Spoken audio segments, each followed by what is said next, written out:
History Holes. Welcome back to History Holes. In our previous episode, we witnessed the quiet, stubborn resilience of a people under centuries of foreign rule. A defiance etched not just in sporadic revolts, but in the very script they created to preserve their voice. But quiet defiance can only last so long. By the 6th century, the great Chinese dynasties of the south were beginning to show their age, their grip loosening on the distant province of Jiao. The distance from the imperial capital at Nanjing was immense, over 2,000 kilometers by land. And for generations, leaders in Jiao had grown accustomed to handling their own affairs. This distance, coupled with a rising tide of local ambition, was creating a powder keg.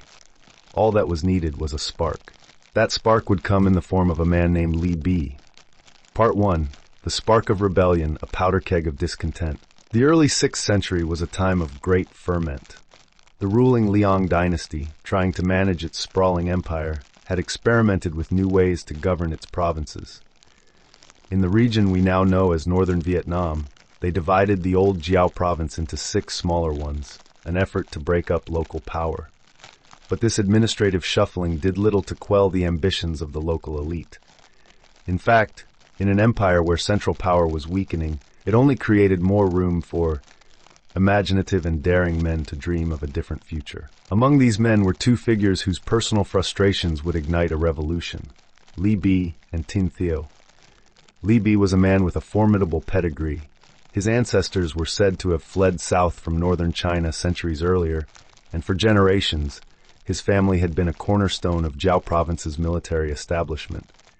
He himself was an accomplished officer, responsible for patrolling the dangerous frontiers. Like many ambitious men of his time, he made the long journey to the Liang capital, seeking an appointment worthy of his talent and lineage. But for reasons lost to history, the court doors were slammed in his face. He was rejected and returned to Jiao with his ambitions thwarted. He was not alone in his disappointment. In the capital, he had been joined by a scholar named Tin Theo. Tin Theo also sought advancement, but was met with scorn. Because his family was not known at court, his literary talents were dismissed, and he was given a humiliating assignment: overseeing one of the city gates. It was a profound insult. Together, these 2 men, the spurned soldier and the slighted scholar, returned to their homeland, their shared sense of injustice forming the nucleus of a growing network of the disaffected. Li Bi was not just a dreamer, he was a man of action. The Liang court, in a move they would come to regret, had appointed him as a military overseer for a province on the southern frontier in the plain of the Ka River. It was from this position that he began to mobilize. He gathered what the chronicles call heroes from several provinces, men just like him, whose careers in the empire had been met with frustration and disrespect. In 541, he marched his army north. As he reached the heart of the Red River Plain, he joined forces with a powerful local clan leader, Trio Tuk, and his support swelled. The Liang governor, seeing the tide turn against him with terrifying speed, saw no option but to accept a bribe and flee back north. In a remarkably swift and nearly bloodless campaign, Li Bi had seized control. The spark had caught fire, and the flames of rebellion were spreading across the land. Part 2. The Vạn Xuân Kingdom, a declaration of sovereignty. Having driven out the Liang governor, Li Bi did not rest on his laurels. He understood that true freedom wasn't just the absence of foreign rulers. It was the presence of a legitimate, homegrown authority. It took the Liang court a full 4 years to organize a meaningful response. And in that precious window of time, Li Bi laid the foundations of a new nation. He successfully fought off probing attacks from Liang forces in the north, and even repelled raids from the Champa kingdom in the south, proving that his new state could defend its borders. Then, in the year 544, he made a declaration that would echo through the centuries. He didn't just claim to be a king or a local lord. He proclaimed himself Li Nam De, the southern emperor. This was an act of incredible audacity. It was a direct challenge to the Liang emperor in the north, a statement that the Son of Heaven did not have a monopoly on power and that the lands of the south were no longer a mere province, but an empire in their own right. He named his new kingdom Vạn Xuân, 10,000 springs, a poetic and hopeful name for a nation reborn. He organized a court and a government, creating a Vietnamese state that, for the first time in centuries, stood as an equal, not a subordinate, to the powers in the north. This was a pivotal moment, a shift from simply resisting to actively building a sovereign Vietnamese future. But an empire does not challenge another without consequence. The Liang court, finally shaking off its inertia, sent its best general to crush the upstart Vạn Xuân Kingdom. His name was Chen Baxian, a man of formidable skill and, ironically, with imperial ambitions of his own. He wasn't just any commander. He was one of the most brilliant military minds of his generation, and he marched south in 545 with a singular purpose: to erase Li Namdae's nascent empire from the map. The fighting was intense, but the experience and resources of Chen Baxian's army were overwhelming. Within a year, the dream of Vạn Xuân seemed to be shattering. Chen Baxian's relentless campaign drove the southern emperor from his new capital, forcing him back into the rugged mountains where his rebellion had been born. It was here, in the wilderness, that the end came, not from the sword of his great rival, but from betrayal. Local upland tribes, seeking to win favor with the victorious Liang army, captured and killed Li Bi. The first emperor of Vạn Xuân, the man who had dared to dream of a new age, was gone. With his primary target eliminated, Chen Baxian returned north, soon to be caught up in the civil wars that would see him found his own dynasty, the Chen. He left behind him a seemingly broken rebellion and a leaderless people. But the seeds of renewed independence, once sown, are not so easily uprooted. Part 3, the struggle continues, Triệu Quang Phúc and Li Phật Tu. The death of Li Namdae could have been the end of the Vạn Xuân dream. Often a rebellion dies with its charismatic leader. But in Vietnam, the desire for independence had become something more than just one man's ambition. The Liang forces that remained in Giao soon found themselves sidelined, mere spectators to a new, internal struggle for control of the Vạn Xuân legacy. The conflict pitted two powerful clans against each other. In the southern provinces and along the rugged upland frontiers, a kinsman of Li Bi named Li Phật Tu rallied the Li clan and its followers.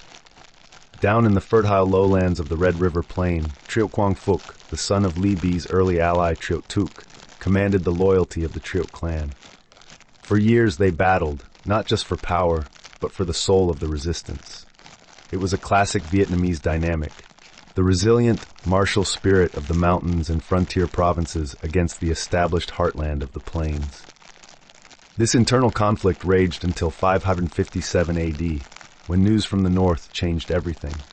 The Liang dynasty, the old enemy, had finally fallen.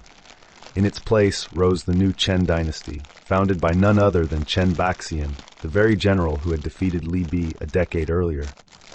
Faced with a common, formidable foe, the Li and the Triệu clans put aside their differences. They forged a truce, each recognizing the other's authority in their respective territories, uniting in a fragile peace to watch and wait for the new emperor's next move. That move came in 570 AD. Chen Baxian, after securing his own empire, sent an expedition south. The historical records are sparse, but they tell us the main result was the demise of Triệu Quang Phúc. How he fell is a fascinating example of how history becomes legend. Later tales would explain his defeat by recycling the ancient, tragic romance of King An Dung, recasting Li Phật Tu as the clever suitor who deceives and defeats his rival through marriage and betrayal. Whether by cunning, combat, or simple political maneuvering, the Triệu clan's power was broken. This left Li Phật Tu as the undisputed master of Vạn Xuân, the last guardian of a long and defiant struggle. Part 4, the final chapter, the Sui Reconquest. With his rival gone, Li Phật Tu, whose name literally meant the son of Buddha with the Li surname, became the sole ruler of Vạn Xuân. And for 3 decades, a remarkable period of calm settled over the land.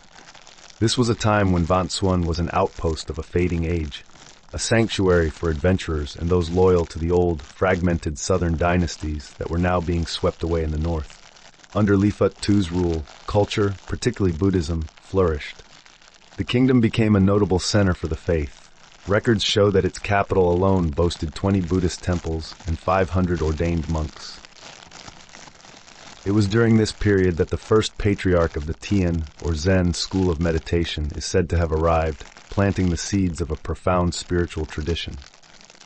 But while Vạn Xuân enjoyed its long, peaceful autumn, a new power was rising in the north, a power that would unify China with an iron will not seen for centuries, the Sui dynasty.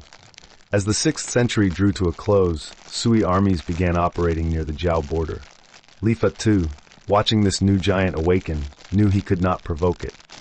He spent years walking a diplomatic tightrope, formally acknowledging the authority of Sui officials while trying to maintain his kingdom's autonomy. But the Sui were not the Liang.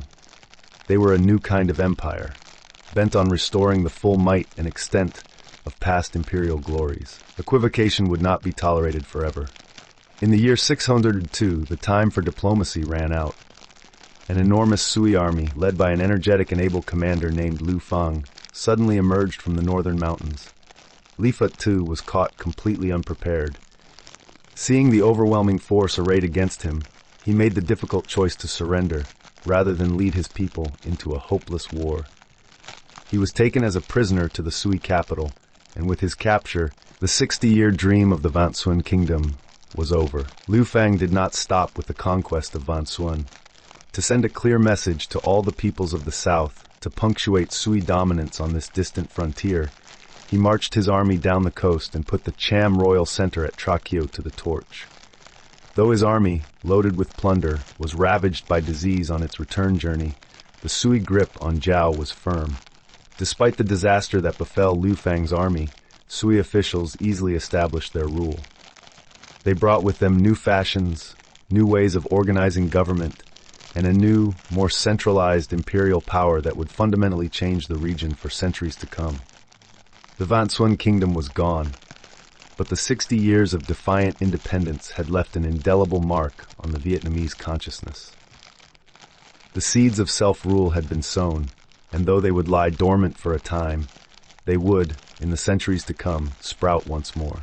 The story of Li Bon and the Vạn Xuân Kingdom, though ending in defeat, is a powerful and crucial chapter in Vietnam's history. For 60 years, in a world dominated by colossal empires, this small kingdom stood as a testament to an unyielding desire for self-rule. It was more than just a rebellion. It was a declaration of sovereignty, a demonstration of the Vietnamese people's refusal to be a mere province on the edge of someone else's map. Li Bon's daring proclamation as the Southern Emperor and the establishment of a formal court laid down an important model for future independent Vietnamese governance. Even after his death, the struggle continued for decades under leaders like Trieu Quang Phuc and Li Fut II, proving that the Vạn Xuân ideal was stronger than any single man. Though ultimately crushed by the overwhelming might of the newly unified Sui dynasty, the Vạn Xuân Kingdom served as a vital lesson in statecraft and a profound inspiration. The seeds of independence, though suppressed, had taken deep root in the soil of the Red River Plain. In our next episode, we will see how this spirit of defiance continued to manifest in new and powerful ways, leading to more uprisings and inching the Vietnamese people ever closer to the day when they would finally cast off the imperial yoke for good. I thank you very much for joining us on this journey. Please leave a like and subscribe if you want more. If you feel like it, tell us what else you'd like to hear. See you on the next episode.